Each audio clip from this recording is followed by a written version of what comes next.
ये है real juice, Goa juice, Goa Goa का। हाँ हाँ, ये है। ये हमारा ऐसे करके पतीला का अंडे में डाल के गर्म करके पीना पड़ता है। हाँ। उसका बाद ग्लेशियर में अंडा आता है। ये है पत्थर का जैसा, ये आदमी का असली भी नहीं पता पता। नहीं है, ये देखो, ये हमने इतना मारा मजबूरी से बनाना पड़ता है। इतना छुपा है बे। ए, थोड़ा सा छिलने से भी ये देख, ये देख, ये है ग्लेशियर का अंडा। टमाटर, ये ग्लेशियर में नौकरी करना इतना आसान भी नहीं है, क्योंकि यहाँ पे -40 से 70 तक टेम्परेचर डाउन हो जाता है। बर्फ में दफन चुपचाप रहते हैं वो, बिगुल बजते ही उठकर चलने को तैयार। ये वो शब्द हैं जो इंडियन बेस कैंप सियाचिन पर एक मेमोरियल पर गड़े मिलते हैं। आज की इस वीडियो में जानिए सियाचिन पर कैसी होती है सैनिकों की जिंदगी। ये सियाचिन है दुनिया का सबसे ऊंचा युद्ध क्षेत्र। इस हड्डियां जमा देने वाली ठंड में भारतीय जवान बेहद ही कड़ी चुनौतियों से जूझते हुए देश की सुरक्षा में तत्पर रहते हैं।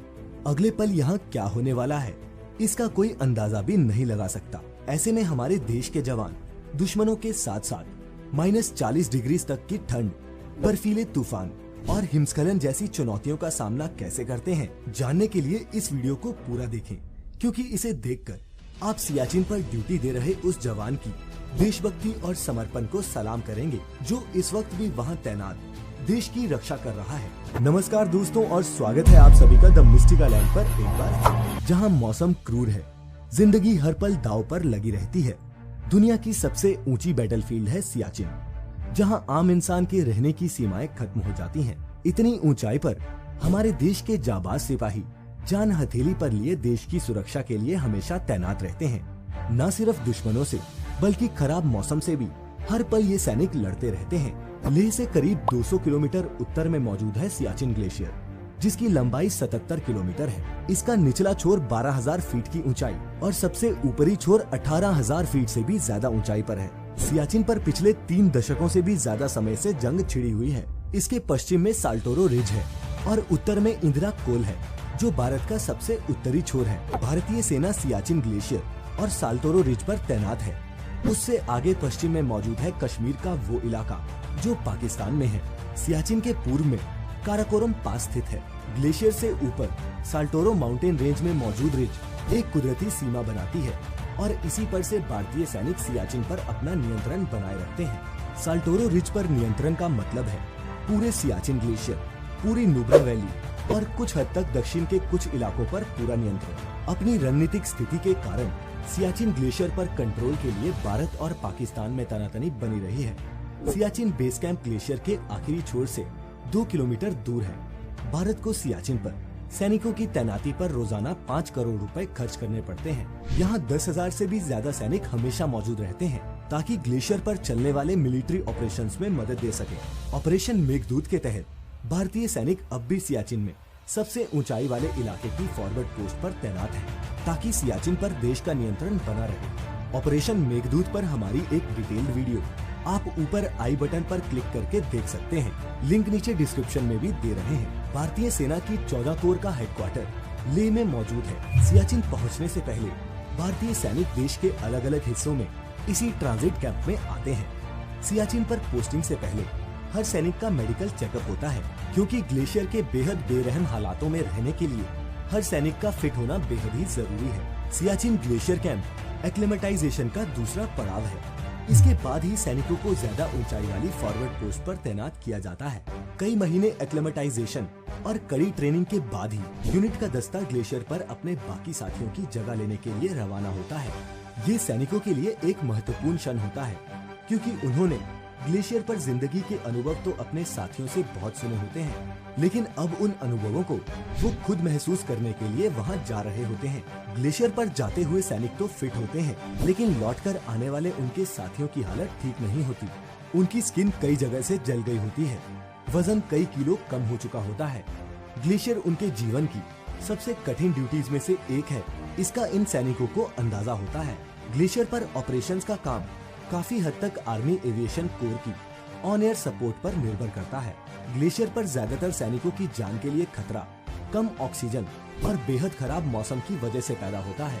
सियाचिन के बदलते और बेहद खतरनाक मौसम में हर सैनिक की जिंदगी एविएटर्स पर ही निर्भर करती है। हिंदुस्तान एरोनॉटिक्स लिमिटेड ने चीता हेलीकॉप्टर में कुछ ऐसे बदलाव किए जिससे इन्हें इतनी ऊंचाई पर उड़ाया जा सके। इन्हीं बदलावों की वजह से ये हेलीकॉप्टर्स 1950 किलो यानी अपनी लोड कैपेसिटी से करीब 2 गुना ज्यादा वजन उठा लेते हैं।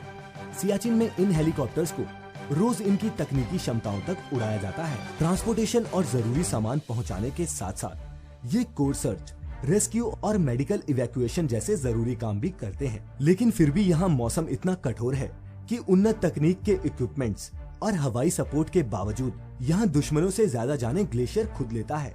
आधिकारिक आंकड़ों के मुताबिक सन 1984 से आज तक इस ग्लेशियर पर भारत के करीब 900 सैनिक शहीद हो चुके हैं।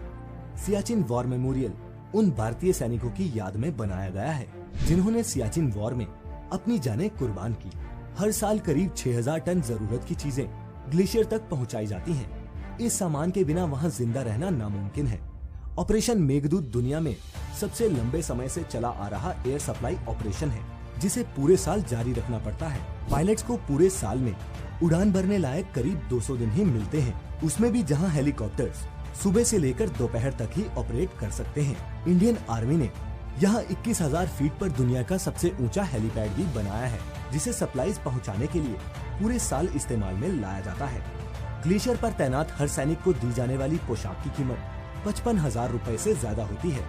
अत्याधुनिक तकनीकों से बनी ये पोशाक सैनिक को तेज हवा, फ्रॉस्ट बाइट और ठंड से बचाती है। सियाचिन पर जवानों के लिए एक और बड़ी चुनौती है बर्फीले पहाड़ों पर चढ़ना, जिसके लिए उन्हें बर्फ पर चढ़ने के लिए खास तरह के जूते दिए जाते हैं जिनका वजन लगभग 3 किलो होता है।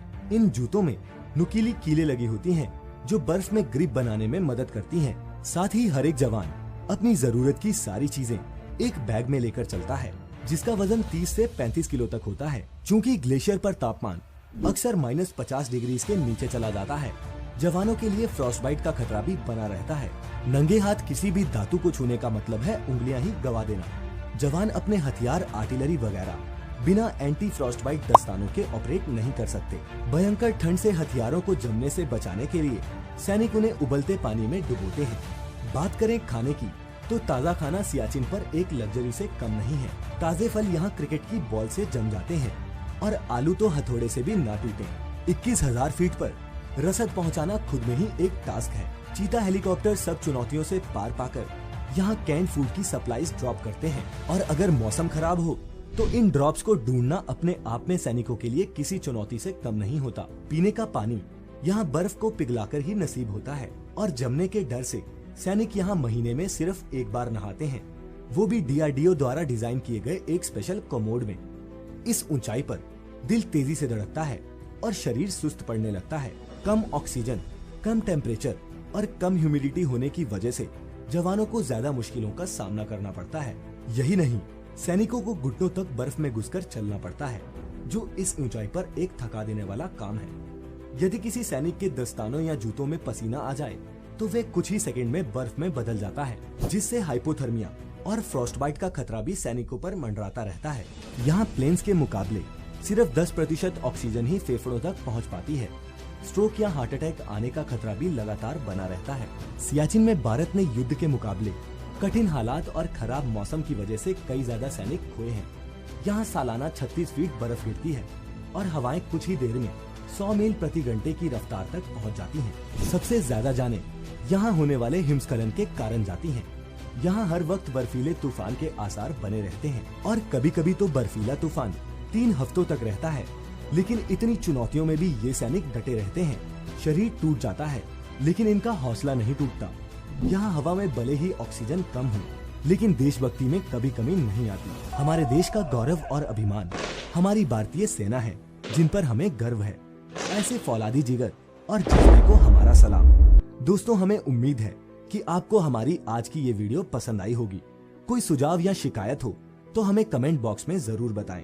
वीडियो को लाइक और ज्यादा से ज्यादा शेयर करें। साथ ही आगे भी ऐसी सभी वीडियोस के लिए हमारा चैनल द मिस्टिकल लैंड जरूर सब्सक्राइब करें। अब हमें इजाजत दीजिए। आपका बहुत बहुत शुक्रिया।